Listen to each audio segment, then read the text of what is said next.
¿Qué tal, queridos amigos? ¿Cómo estáis?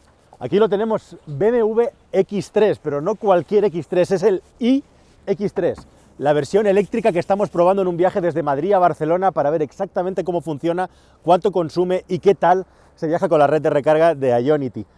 Este iX3 tiene algo especial, y lo especial, me retiro, lo especial es que es como prácticamente cualquier otro X3. Es una de las cosas claras que ha querido hacer BMW con esta versión puramente eléctrica del X3, que no se note que es un coche eléctrico, al contrario de lo que muchas marcas hacen, haciendo vehículos llamativos, especiales o incluso estrafalarios.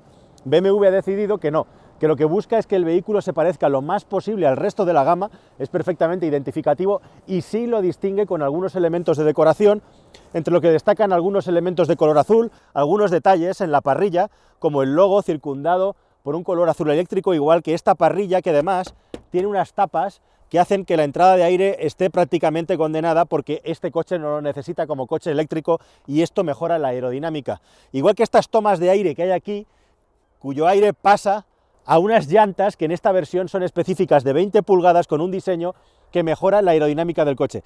Según BMW, este diseño de llantas bicolor es hasta un 5% mejor en lo que se refiere al coeficiente de penetración del coche. Un dato bastante sorprendente y que tendremos que tomar con ciertas reservas. Igualmente dice que simplemente por llevar estas llantas son 10 los kilómetros extra que declara en el ciclo WLTP, 460 en total. Bueno, estos ornamentos muy discretos continúan por el lateral del vehículo, el símbolo de I, la talonera también con la línea azul. En definitiva, lo que se busca es la máxima discreción y que el coche, por el simple hecho de ser eléctrico, no llame la atención especialmente. Eso también implica que las cotas del vehículo son prácticamente idénticas a las de cualquier X3, con una disposición de baterías en el centro, en el que lógicamente partimos de una carrocería de vehículo completamente convencional y tenemos un gran capó en el morro que no sirve para alojar nada más que algunos componentes del equipamiento eléctrico del vehículo, de la propulsión, toda la parte de inversor y centralitas, toda la gestión electrónica del vehículo está aquí delante, y ahora os voy a enseñar una cosa muy curiosa que tiene. Por lo demás, a nivel de equipamiento, al margen de algunos detalles para asistir y ayudar a la conducción en modo eléctrico, los sistemas de seguridad activa son los mismos, e incluso los equipos de ruedas, que en este coche, además, como buen BMW, no tiene un tipo de neumático especialmente pensado para ahorrar kilómetros, sino que lleva unos estupendos Yokohama Advan. Como es un vehículo con una carrocería convencional, aunque no le quita espacio en el interior, es incluso más bajo que el BMW X3 habitual, precisamente por el espacio extra que tiene que tener para las baterías, pierde un poco de capacidad off-road, que no es la característica principal, el propósito de este coche, pero tengo curiosidad, como siempre ocurre con los vehículos que comparten carrocería, con ver qué esconde el BMW en este morro tan grande, así que vamos a echar un vistazo, ahora que no nos ve nadie. Aquí una estupenda tapa de BMW que nos tapa todo este espacio, y vamos a ver si la puedo sacar. ¿Y qué tenemos? Pues, señoras y señores, un inmenso espacio vacío. Fijaos todo el espacio que ha quedado aquí al no poder tener el motor de combustión. Nos queda el sistema de gestión eléctrico de Panasonic e igualmente la batería de 12 voltios. Y aquí han puesto una especie de barras entre torretas, un par de barras de refuerzo que no le van a venir nada mal al coche, justamente con todo este aire que hay aquí, en lugar de componentes metiéndole peso al vehículo. Esto hace que el reparto de masas del coche sea mucho mejor. Tenemos un 57% hacia atrás y un 43% hacia adelante, y se han hecho un trabajo bueno en la suspensión, debería incluso ir mejor dinámicamente que el resto de BMW X3, aunque por contra, aquí el gran reto para hacer que estos coches vayan bien dinámicamente es el asunto del peso. Tenemos aproximadamente más de 2.200 kilos de peso, de los cuales algo así como 500 corresponde a todo el sistema de baterías que lleva este vehículo, con baterías de 80 kilovatios hora de capacidad. Y por cierto, un detalle, esto es una preserie, no sé si la unidad definitiva del X3 eléctrico, del iX3, la va a llevar, pero llama la atención que en un coche de este coste no tengamos aquí un aislamiento acústico. Bueno, no lo necesita, la verdad es que no es un coche ruidoso, como os voy a enseñar en marcha. Son 286 caballos de potencia y 3 modos de conducción habituales en BMW: Sport, Comfort y Eco Pro, y además un individual, donde tú lo puedes configurar a tu gusto. Yo, por defecto, en todos los coches eléctricos, salvo que tengan una programación en la que restan caballos, que tienen como una especie de corte que solo eliminan cuando pisas a fondo, yo lo suelo llevar en el modo ecológico normalmente, porque me es más que suficiente, como es el caso de este coche. 286 caballos, una cifra muy bonita, clásica de BMW, todo atrás. Así que con eso vamos más que cubiertos, como digo, con los niveles de consumo que te he comentado. Y una cosa que me llama la atención, al margen de todos los aspectos técnicos del coche, es el asunto de cómo está diseñado el interior. Esa tónica o esa idea del exterior de que sea como un acabado dentro de la gama X3 y no un coche aparte, está claramente también reflejada en el interior, donde continuamos con esos pequeños detallitos azules, que es lo único que nos indica que estamos en una versión puramente eléctrica, además de algunas cosas específicas de la información del menú, donde lógicamente estamos hablando de kilovatios hora y no de litros, igual que en la instrumentación. Así que lo que ha hecho BMW es un coche, por un lado, discreto, con un estilo de mandos tradicionales, sigue manteniendo, al margen de tener la pantalla y todo el sistema de audio integrado en el volante y en la pantalla, esta fina línea donde tener las presintonías de radio y poder cambiar entre modos de sonido. Realmente en Alemania, digamos que es un país culturalmente mucho más musical que el nuestro, y es como una tradición que mantiene BMW, esta línea de botones que llevamos viendo en la marca, pues yo creo que desde hace ya más de 20 años, ¿no? Entonces aquí sigue, es un guiño, la verdad es que al pasado agradable para los que llevamos tantos años subiéndonos a un BMW. Y lo mejor que se puede decir de este coche es lo que no se puede decir, o sea, a nivel de remates, de calidad de acabado, de solidez en todo lo que veo y toco, estamos a muy alto nivel. Y es la sensación que transmite el coche un poco, o sea, es una mezcla entre las sensaciones que transmite desde el punto de vista dinámico y lo que transmite al tacto, o sea, de un coche sólido, ¿no? Es lo típico que comunican los vehículos de BMW. Más allá de lo que la estética te pueda parecer mejor o peor, todo esto está dentro de este coche y todo esto se siente igual, ¿no? Igual que, por ejemplo, el detalle de esas prominentes nervaduras que lleva el capó y que me llaman mucho la atención desde este puesto de conducción. Parece que quieren transmitirte la sensación psicológica de que estás conduciendo algo muy especial.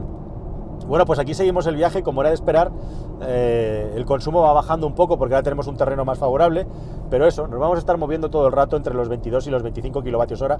Este no es un viaje para batir un récord de consumo, sino para viajar con una buena optimización de los tiempos, ¿no? Madrid-Barcelona, Barcelona-Madrid, en un vehículo como este lo puedes hacer de dos maneras, o en dos paradas, o yendo de una manera mucho más fina y mucho más suave y afinar a una parada. A mí lo que me apetece es probar el coche bien y no ir pisando huevos, y por lo tanto he optado por hacer las dos paradas. Ahora nos queda por hacer una segunda con un trayecto largo de 300 kilómetros y vamos a ver qué tal llegamos de reserva de batería, porque aquí sí que vamos a apurar un poquito más. ¿Buscas un coche nuevo? Entra en carwow.es y mi equipo te ayudará a encontrarlo y conseguir el mejor precio. Carwow.es, el comparador de precios de coches nuevos. He llegado a Vilassana, en Lleida, con poco más de un 10% de batería. El iX3 puede cargar hasta 150 kilovatios de potencia. Es la misma potencia que un Mustang Mach-E y más que la de un Skoda Enyaq, que se queda en 125. Un Mercedes EQ, algo más antiguo, tiene 110 y un Jaguar I-Pace se conforma con un máximo de 100 kilovatios. Esa es una gran ventaja para recorrer distancias largas. En este viaje por primera vez he podido usar cargadores que dan esos 150 kilovatios. He intentado descargar la batería algo más en el tramo final a propósito, para comprobar la velocidad de carga máxima, llegando al lugar con un poco más del 10%. El resultado es que puede efectivamente cargar a 150 y va a una velocidad meteórica. El primer salto entre un 10% y un 50% de la batería se hace en menos de 15 minutos. A partir del 40% de carga comienza a descender la velocidad, bajando exponencialmente ya cuando pasamos del 50% y nos acercamos al 60%. En un mundo ideal no deberíamos de recargar la batería más allá del 60% para ganar el máximo de tiempo, pero después de muchas malas experiencias con el mal tiempo y la autonomía por el viento, etc., me da miedo salir del cargador con menos del 80%. Si buscas este margen de seguridad, puede acabar pasando que lo que ganas de recarga rápida lo acabas perdiendo en ese margen último de seguridad, donde va mucho más lento. Posiblemente para viajar lo más rápido posible con un coche eléctrico, con este o con cualquiera, es hacer más cargas, pero muy cortas y con la batería descargada. Así vas más rápido. Por cierto, teóricamente se degrada mucho más la batería cargándola al límite que descargándola al límite. Conviene saber además que pasar del 80%, no digamos ya del 90%, puede ser un suplicio por el tiempo. Pues continuamos sin incidencias el viaje y ya la cosa está bastante clara, tengo que decir. Más o menos esto va así. Conducción sobre superficie llana o terreno favorable, entre 20 y 24 kilovatios hora de consumo. Conducción en carretera picando hacia arriba, como es el caso desde Madrid hacia Zaragoza, consumo alrededor de entre 24 y 27 kilovatios hora en función de cómo pique hacia arriba la orografía, siempre hablando de velocidades en torno a los 120 y 130 kilómetros por hora, velocidad máxima legal. Eso es lo que he estado haciendo durante este trayecto, en el que he conducido de una manera completamente despreocupada, y bueno, pues esos son los consumos que me ha devuelto este coche, un coche que tiene en WLTP de 18.5 a 19.5 kilovatios hora de consumo. En la práctica, bajar de los 20 kilovatios 21 hora de consumo se me antoja ya ir muy despacio o circular por ciudad a baja velocidad, que es lo bueno que tienen los coches eléctricos. Así que este coche, que declara una autonomía claramente por encima de los 400 kilómetros en ciclo WLTP, con una batería de 80 kilovatios hora brutos, traducidos a prácticos utilizables 73,8, redondeando, recordad, 74 kilovatios hora útiles, nos va a dar una autonomía media pues de aproximadamente entre 350 y 400 kilómetros, siempre conduciendo de una manera suave, de una manera consciente y sin ir pues desatendiendo al acelerador. Si desatendemos al acelerador, yo cuando me subí al coche con la batería completamente cargada estaba en 290 kilómetros de autonomía. Pues ahí entre los 290 y los 350 tienes prácticamente el 70-80% de la utilización del vehículo, por encima de los 350 reales si circulas por ciudad a ritmos bajos. ¿Cómo es el circular con este coche por carretera? Pues yo creo que un tacto claramente de BMW X3, es un vehículo muy confortable, tirando a duro, pero sin resultar incómodo, y el aislamiento del exterior, que seguramente es el punto crítico en los coches eléctricos, precisamente porque tenemos menos ruidos provenientes de la transmisión y sobre todo del motor, está bastante bien conseguido. En ese aspecto, ninguna pega, ninguna queja. En su categoría hay coches como el Audi e-tron y el Mercedes EQC, que es a donde se juega este coche en las pesetas, que están muy bien también en ese aspecto. Respecto al Mercedes, este es claramente más directo, un poquito más duro. Respecto al Audi, el tacto es bastante parecido. Yo creo que es un buen término medio en este BMW. La dureza algo mayor de la suspensión tiene que ver seguramente con la necesidad de contener las posibles inercias fuertes que puede generar un coche eléctrico de este tipo con este peso. Al igual que ocurre con otros muchos eléctricos que os voy contando últimamente, transmite la falsa sensación de tener unas reacciones más torpes de lo que realmente son. El iX3, cuando se conduce con alegría en curvas cerradas, es más ágil que los X3 con motor térmico, especialmente, como digo, en giros que pueden ser más rápidos, probablemente gracias a su reparto de masas y también a un centro de gravedad más bajo. Esta disparidad de sensaciones tiene un resultado final muy parecido al del X3 convencional. Para aquellos que piensan viajar con él a menudo o en viajes, el navegador tiene un sistema enriquecido que nos informa de los lugares donde parar, donde recargar y cuál es el radio de alcance de la carga de la batería que se está estimando en función de la conducción, la orografía del terreno e incluso los límites de velocidad. Una de las cosas más llamativas o especiales, al margen de todos los sistemas de asistencia a la conducción que os voy a hablar, es el sistema de frenada asistida, de frenada predictiva, que cada marca está desarrollando. Vengo de bajarme de un ID3 y este tiene exactamente la misma característica. Es un coche que, gracias al radar, gracias a las señales de tráfico, que por cierto lee muy bien incluso en las salidas de la carretera, algo que es de agradecer, sobre todo gracias al radar y a la lectura de las señales, pero también, por ejemplo, cuando detecta rotondas, etcétera, el vehículo es capaz de adaptar la velocidad y frenar o acelerar de una manera completamente automática. Y no solo eso, sino que la regeneración de la batería, la recarga de energía, la hace también en función de los elementos que tenemos alrededor. La típica situación que vas a 120 en una autopista, te encuentras un peaje y siempre hay una superposición de señales, normalmente son 4, 120, 100 o 120, 80, 60, 40, y el vehículo va a ir reduciendo la velocidad directamente porque lo está reconociendo. Igualmente, como digo, el tráfico también hace que el vehículo, cuando levantas el pie, se deslice a vela completamente o tenga una retención bastante fuerte porque tenemos un vehículo delante que está frenando, con lo cual, de una manera completamente automatizada, lo puede hacer por sí mismo. Si queremos que tenga una programación fija de recuperación de energía, tenemos otros dos niveles más, uno más alto y uno más bajo, y por último tenemos un cuarto, que sería el One Pedal Feeding. En muchos coches eléctricos hay una posición B o L, en la que tenemos más retención, en este también. Es un modo que yo solamente recomiendo utilizar cuando estamos en un atasco, en una circulación urbana muy lenta, porque al final, por lo menos por mi experiencia, bueno, aunque está bien que esté ahí esa opción, realmente acaba dando más trabajo que resultado. Respecto a soltar el acelerador, y tocar el freno solamente cuando toca. A mí, por lo menos personalmente, está muy bien tener esta opción, pero yo no la uso, nunca. Ahora bien, puedo entender que haya muchas personas que le encuentren la gracia de utilizar el acelerador como freno, y aquí este coche lo tiene. Pero más importante que eso, desde luego, es el asunto de este sistema de asistencia a la frenada automático, que yo lo he puesto en automático y lo estoy utilizando, y que me parece estupendo cómo funciona, y es un gran avance que tenemos en los coches eléctricos. Este, como digo, es un vehículo que tiene algunas particularidades respecto a los X3, pero pocas. La vida a bordo en el interior es muy parecida al resto de X3, y también el espacio en el interior, un espacio prácticamente equivalente. En las plazas traseras caben 2 personas de gran estatura, incluso aunque delante viajen también tallas grandes. El respaldo de las plazas traseras puede variar en los 3 niveles de inclinación, e igualmente se puede abatir en una proporción de 40-20-40. El tamaño que queda en el hueco inferior del maletero se ha diseñado para poder guardar ahí los cables. Después de subir a muchos coches de marcas premium, creo que actualmente BMW está un paso por delante de Audi y Mercedes-Benz en calidad de acabado y materiales.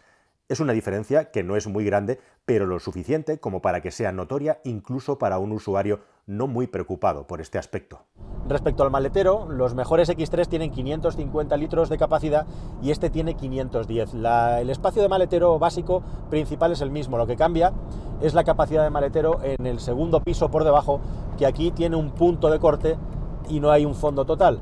Es la única diferencia, y es a donde pierde esos 40 litros. La versión híbrida enchufable tiene 450 litros, por lo tanto pierde 100 más. Ahí el eléctrico está mejor cubierto.